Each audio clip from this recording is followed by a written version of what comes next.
கொடுத்தாங்க. நிறைய திமுகவை சேர்ந்த வழக்கறிஞர்கள் இதுக்காக போராடி இருக்காங்க, குரல் கொடுத்திருக்காங்க. இவங்க எல்லாரும் இதுக்கான கிரெடிட்ஸ் எடுத்துக்கலாம்.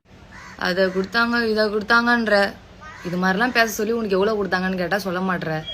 ஆனா இந்த டிவி கேக்காரங்க இது வரைக்கும் இருந்த இன்ஃபுளுசர்ஸ் எல்லாம் காணா போயிட்டாங்க போல இருக்கு. அதனால புது இன்ஃபுளுசர்ஸ் இறக்கி ஃபயர் விட்டுக்கிட்டு இருக்காங்க. ஃபயர் மட்டுமா விட்டாங்க, உன் பயிர் எடுத்து உன்ன பதற விட்டாங்க. அதை மட்டும் நீ ஒத்துக்கவே மாட்டல.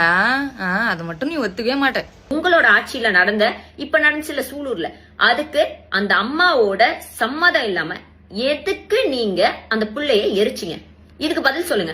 எப்படி இருந்தாலும் ஒரு பாலியல் வன்புணருக்கு உள்ளாக்கப்பட்ட பெண்ணை நீங்க என்ன பண்ணணும்? புதைக்கணும் போஸ்ட்மார்ட்டத்துக்கு அப்புறம்.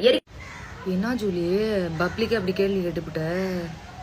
ஷிட் சொல்றேன் கேட்டுக்க. நான் தான் அந்த குழந்தைய எரிக்கிறதுக்கு பந்தம் கொளுத்துனேன். நான் தான் கொளுத்துனேன்.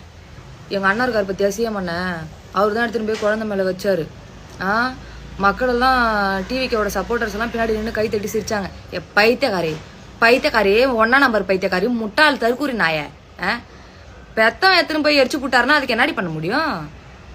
அதுல யாரு எதுக்காக எரிச்சிங்க தெரியாம நாங்களா போய் எரிச்சோம்? என்ன மக்களை நியாயமாக்குதா இது? அதுல யாரு இருக்கா அப்படின்னு கேக்குற. இந்த கேள்வியதான் நான் கேட்டேன். அந்த குழந்தையோட மரணத்துக்கு பின்னாடி யாரு இருக்கிறாங்கன்னு கேட்டேன். என்ன நீ பேர் சொல்லாம கேக்குற? நான் பேரை சொல்லி கேட்டுட்டேன். உடனே நான் அவதூறு பரப்பணும், தவறான கருத்துக்களை மக்கள் முன்னாடி வச்சிட்டேன்னா அப்படின்னு பொங்கி எழுந்துன்னு வராங்க உங்க ஆளுவலாம்.